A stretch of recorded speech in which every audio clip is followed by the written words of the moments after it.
receive all of the information that she's going to give you. And Rania Arwani. Look, round of applause, yeah.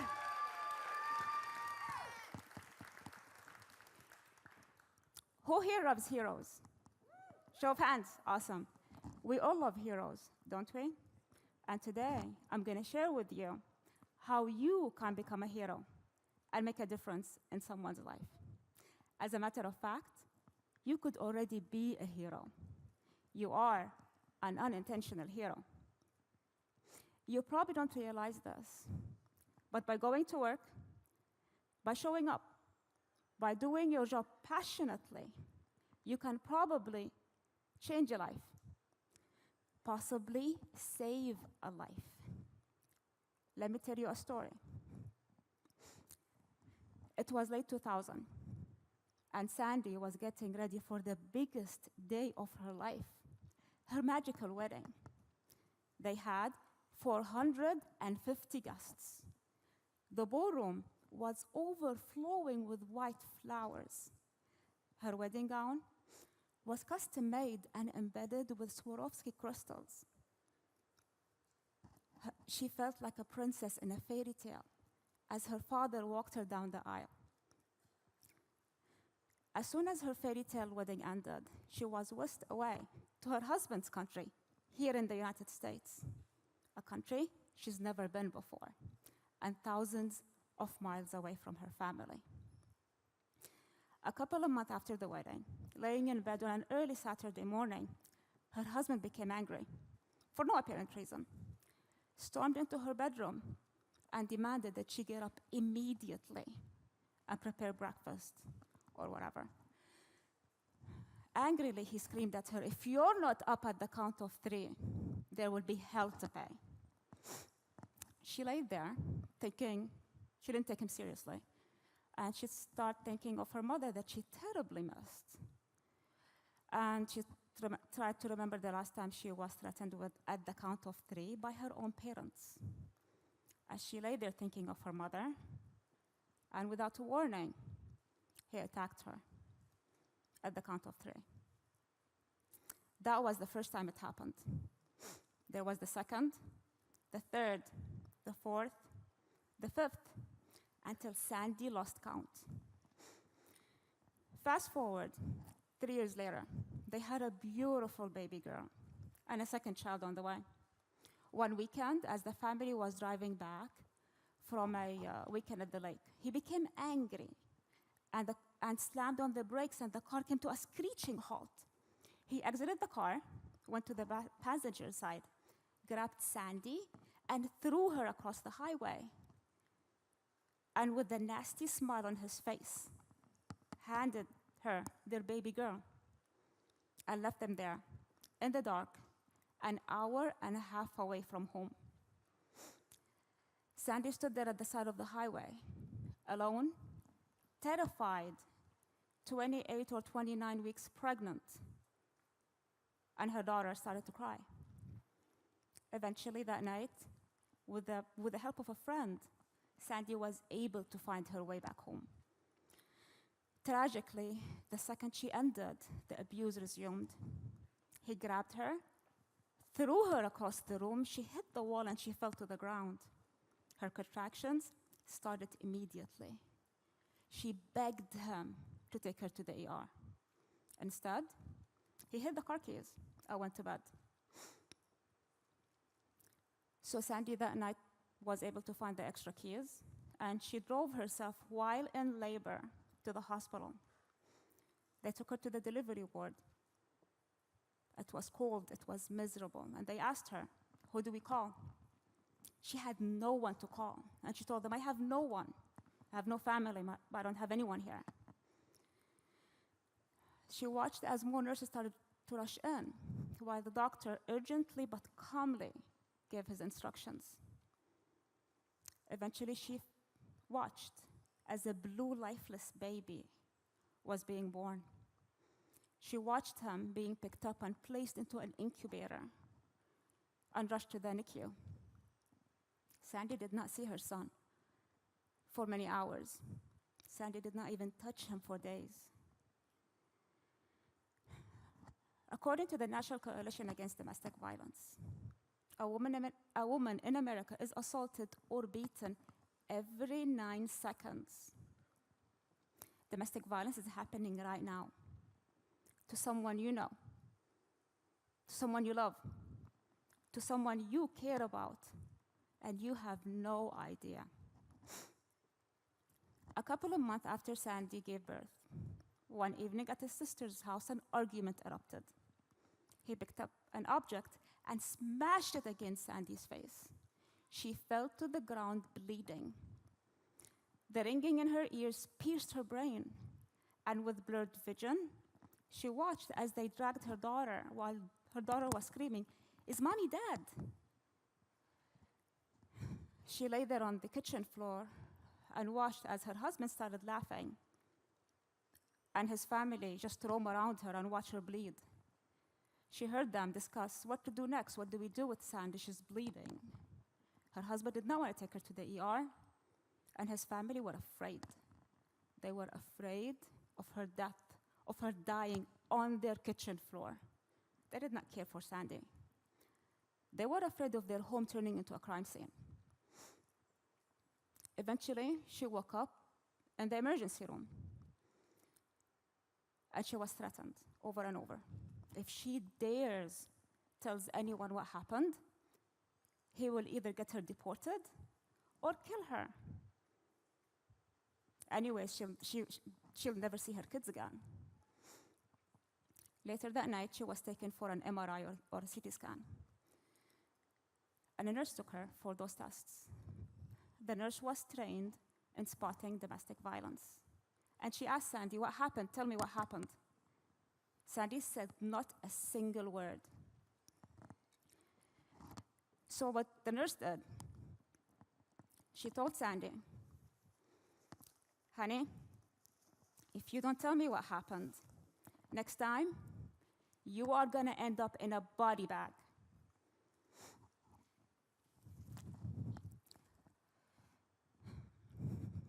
According to the Center of Disease Control, 55.3% of all female homicides are related to domestic violence.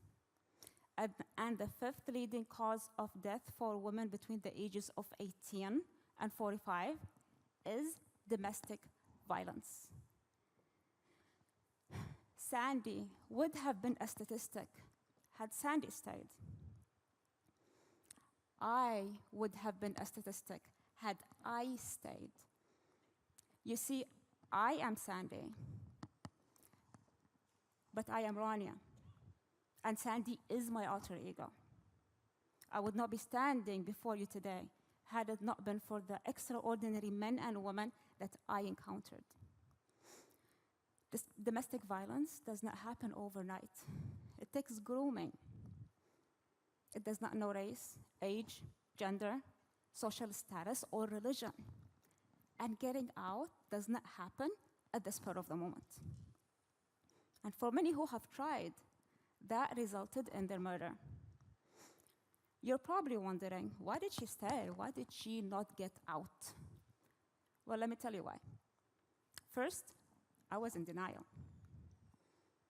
I thought there was no way out. I was led to believe that there is no way out.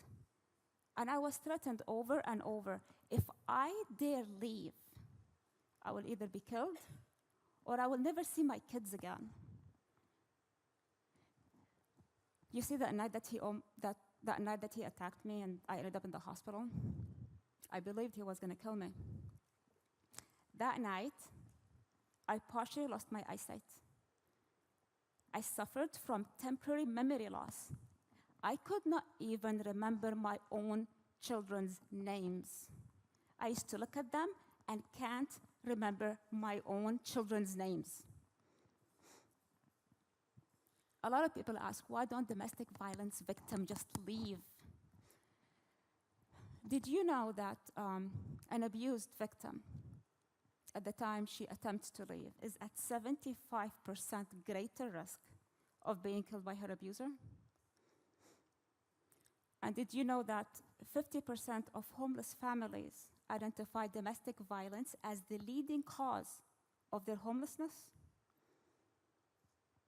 And an abused victim will attempt to leave 7 times before she is able to leave for good.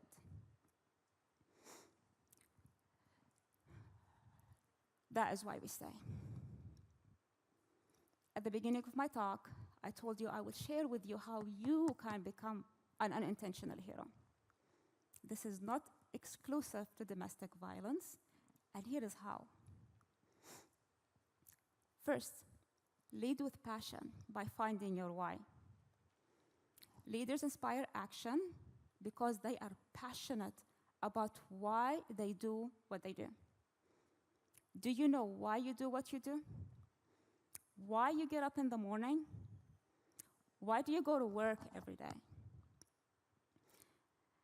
The nurse that I encountered that night knew her why. She was passionate.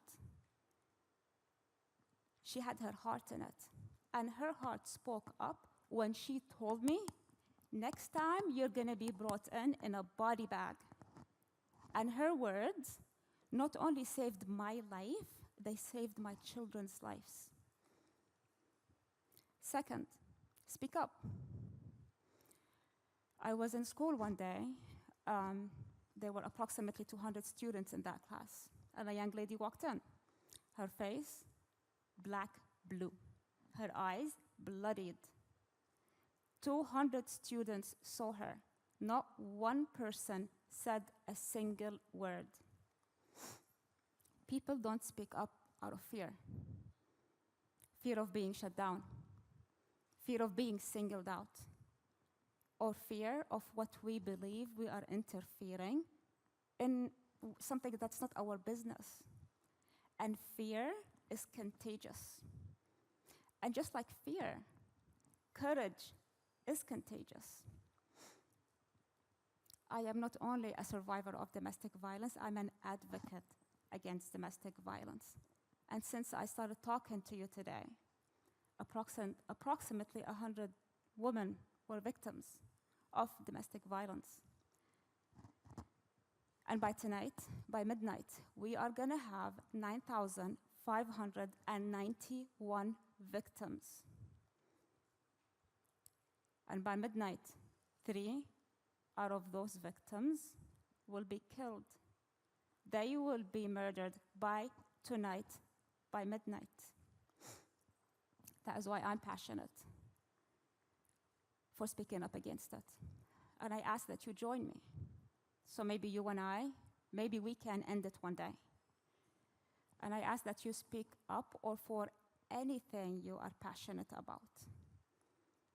Mental health issues, financial issues, human trafficking or homelessness, whatever it is, speak up for or against what you believe in.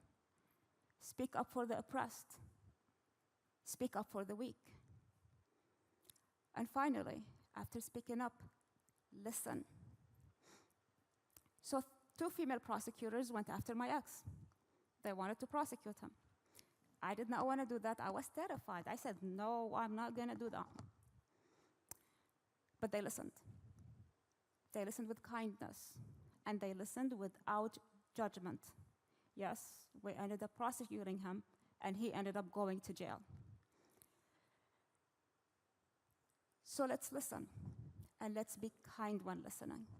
And one of my favorite quotes by Socrates says, "Be kind, for everyone you meet is fighting a battle you know nothing about." Yes, I know, it's going to be hard when we speak up. And it's going to be difficult to listen. But wouldn't you agree with me, if you and I do so, it will be totally worth it. If by doing so we maybe change a life, maybe even save a life. I encountered my unintentional heroes who were passionate, who knew their why, and who were able to change the course of my life. And please remember, if you can find your passion, and if you speak up, and then listen, you will probably change a life and possibly save a life. And you, my friends, will become someone's unintentional hero. Thank you.